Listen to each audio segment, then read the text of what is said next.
আপনারা দেখছেন news now, খবরের নতুন ভাষা।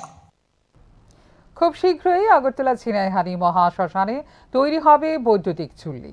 একইভাবে শহরের শ্মশান এবং কবরস্থানগুলো উন্নয়নের পাশাপাশি পশু পাখিদের দাহ করার জন্য অত্যাধুনিক ব্যবস্থা করা হয়েছে হাঁপানিয়াতে। মঙ্গলবার ছিনাইহানি শ্মশানের নবনির্মিত সৌন্দর্যায়নের উদ্বোধন অনুষ্ঠানে এই কথাই জানান মেয়র দীপক মজুমদার।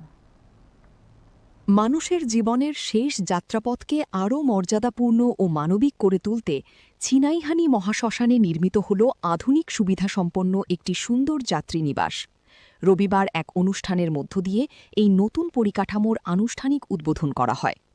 অনুষ্ঠানে উপস্থিত ছিলেন আগরতলা পৌর নিগমের মেয়র দীপক মজুমদার, ৩ নম্বর ওয়ার্ডের কর্পোরেটর জগদীশ দাস, সাউথ জোনের চেয়ারম্যান প্রদীপ চন্দ, ৪ বড়জলা বিধানসভার প্রাক্তন বিধায়ক ড দিলীপ দাস সহ বিশিষ্ট ব্যক্তিবর্গ।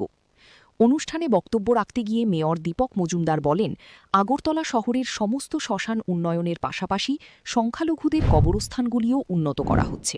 শুধু এই ছিনাইহানি মহাশ্মশান নয়, আমাদের আগরতলা যে বটতলা মহাশ্মশান, রাজশ্মশান এবং বিশেষ করে সংখ্যালঘুদের যে কবরস্থান এবং দেবনাথ কমিটির যে সমাধিস্থান, সেগুলো কিন্তু আমরা আমাদের পৌর নিগম গঠিত হওয়ার পরেই সরকারি সহযোগিতা আমরা এই কাজগুলি করেছি। তো এটা একটা বিষয় হচ্ছে যে এই শ্মশানে আগামী ৩ মাসের মধ্যেই বৈদ্যুতিক চুল্লির মাধ্যমে দাহ কার্য সম্পন্ন হবে।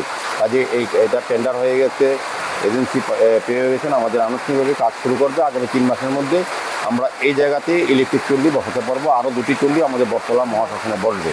সার্বিকভাবে আগরতলা শহরে বিভিন্ন শ্মশান যে এলাকায় আছে সেগুলিকে আধুনিকরণ, সৌন্দর্যায়নকরণ, যাতে সুন্দরভাবে মানুষের দাহ কাজ সৎকার করতে পারে সেই ব্যবস্থা করা হচ্ছে। অন্যদিকে ছিনাইহানি শ্মশানের সৌন্দর্যায়ন ছাড়াও পুরো এলাকার সবকটি শ্মশানেই আধুনিকীকরণে পুর নিগমের আরও একাধিক পরিকল্পনা হাতে নিয়েছে। ধাপে ধাপে শহর এবং শহরতলির সর্বত্রই শ্মশানের উন্নয়নের কাজ চলবে। মেয়র আরও জানান, মানুষের পাশাপাশি পশু পাখির দেহ দাহ করার জন্য উন্নত ব্যবস্থা করা হয়েছে হাঁপানিয়াতে। পশু পাখির মরদেহ যেখানে সেখানে না ফেলে হাঁপানিয়া শ্মশানে নিয়ে দাহ করতে নাগরিকদের আহ্বান রেখেছেন mayor. Bureau report, news now.